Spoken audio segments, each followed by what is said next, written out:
This is Arkansas wide receiver Isaac TeSlaa. Don't look at the game logs here because he left 6 of these last games with 0 or 1 reception. Yet on Daniel Jeremiah's last big board, he's inside the top 100. How do you do that? Well, you better be 6'3", 214 pounds with 4.43 speed, a almost 40-inch vertical, and a 4.05 shuttle. We're talking about like one of the freak athletes in the class. Only is lined up in the slot, has a really weird backstory. The production is completely non-existent, and he's already 23 years old. It's Yeah, just the athleticism, man. this is one of my favorite players in the draft just to discuss and kind of project forward. And an 87th percentile shuttle, just overall the composite score, when you factor all these in with the weight, 91st percentile. That's one of the best athletes of any position in this entire draft class. So it makes you wonder if a guy who played the vast majority of his snaps in the slot, so close to the quarterback, 32 of 38 targets this past season were out of the slot, could go multiple games of playing 20, 30 plus snaps and only see 1 or 0 targets. Make it make sense, Hayden. I can't. I guess the only thing I can possibly say is just bring up his backstory here. He was a wing T quarterback in high school. Had to Love it. go play D2 football. That's where he started playing wide receiver. Then finally went to the SEC for the last 2 seasons at Arkansas, where he transitioned into being a slot receiver. So we've seen these like quarterback converts into slot wide receivers before, and some of those guys don't have crazy production profiles because they're like literally learning the position, and it's just like a miracle that he's even getting on the field in the SEC. When you do turn on the tape, there are some plays near the sideline where he either like is dragging his toes, some like the whip route, some of these like little double moves. There's even like I think it was like a 75-yard touchdown, like a big crossing route where you can like see him like really open up. And like to me, like the athleticism, like 91st percentile, is like not even doing it Pops. justice because like he's much bigger than some of the other guys with the 405 shuttle. So this is a completely developmental guy. You don't see this type of profile go in the top 100 basically ever. But in this like draft class, we're like looking for some upside. We talked about some guys that like we bring up how good their blocking skills are in this draft class. And, like that's a positive. At least with Isaac TeSlaa, like if he does develop, maybe you can actually hit on something in this inside the slot. And I guess the question is he still a slot wide receiver at the NFL level? Because again, he has 6'3", six Yeah. four size, over 200 pounds. I would say yes. Like, I felt he was most comfortable in trash, kind of gearing down in those lanes. And then when he did face, man to man coverage and had someone draped on his back, he was definitely able to play above the rim or make some tight window and contested catches on all that stuff.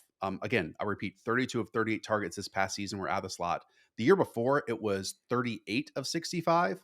When you go back and watch like those 25 outside targets, they were basically still slot targets Yeah. where he was really condensed to the formation, not even outside the numbers or outside the hash marks.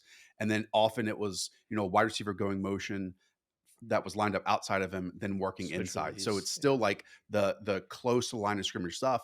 And I don't hate that. Like, he is so fluid to me. He makes a ton of hands catches. He's able to like throw his shoulders back and have some nice body control for these off frame targets. There's a lot to like here. And it's why in our wide receiver prospect rankings video, I had him as a wide receiver 16 and just made a comparison to Alan Lazard, who's stuck around the NFL for a very long time, despite being an undrafted free agent. Yeah, so with him, a couple comps I threw out there. Andre Yoshivas has been like an athletic, kind of big Yeah. slot wide receiver, and then like Jeff Janis, like more of an outside vertical player that kind of came out of nowhere. I think that's kind of like the tier we're hoping for. Now, if you want to even dream bigger than that, God bless. With him, he did not drop a single pass. He caught, I think 5 of his 9 contested targets. Those are positive. Like I think he has like pretty good hands.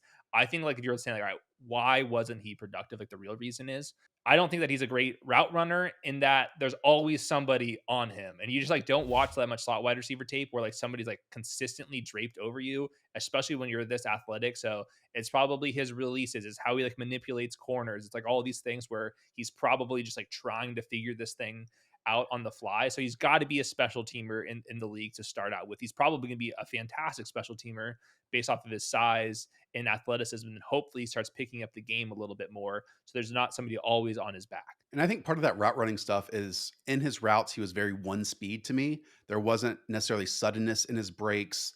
There wasn't, pacing with his movement at all. It was very much because he was kind of a vertical slot guy. What, a Mhm. 14-ish A dot this year that I'm going to get to this point and either sit down, but just run it all at one speed. And that's not confusing anyone, especially in tight man coverage.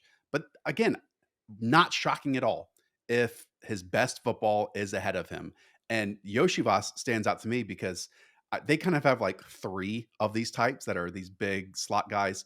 I mean, I'd even have him compete with like Mike Gesicki in the slot if I was a team like that. That's the type of player that he is Mhm. competing with here. But yeah, kind of shocking that DJ had him as a top 100 player. Yeah. Uh, but at the same time, I probably would have had him as like a top 150, because he was Mhm. top 16 wide receiver prospects in this class. So not your jitterbug slot wide receiver, but definitely fits where a lot of teams are headed in this direction, plus maybe some untapped potential in terms of athleticism. And the jitterbug stuff is like maybe even not fair to him because we haven't seen it yet, but like the agility, like the actual short shuttle and stuff shows that he can do. And there was a couple times where he would sink his hips on some of these whip routes and return routes where you did kind of see some of the agility. I think also by the sideline, some acrobatic grabs over there. But like we're like literally talking about every single one of his receptions. Like he had what 28 of them. Like we've like broken down each one. 34 in 2023 for 351 yards and two scores, and then 28 this past year for 545 yards and Yeah. three scores. That's 19 yards per reception from a slot There you wide go. receiver, by the way. The only reason why you can do that is because you only have 28 receptions. But yeah, the vertical element is there. I guess he's like not that far off from like the Alec Pierce types in terms of measurables. So like I think there's a chance he can go play some outside wide Hmm. receiver, but it's like you got to be able to beat press man coverage. It might just be too overwhelming for him. But I'm Yeah. sure we'll see him in the preseason. I'm sure we'll see him on special teams. And if we hear from him more than that, that would be a pretty big win. But I'd be excited to see him. Future preseason All Star, Isaac TeSlaa. You know where you heard about him. It's on this channel. Hit that subscribe button. Go check out another one of our prospect profiles. Leave a thumbs up, and we'll see you in the next one.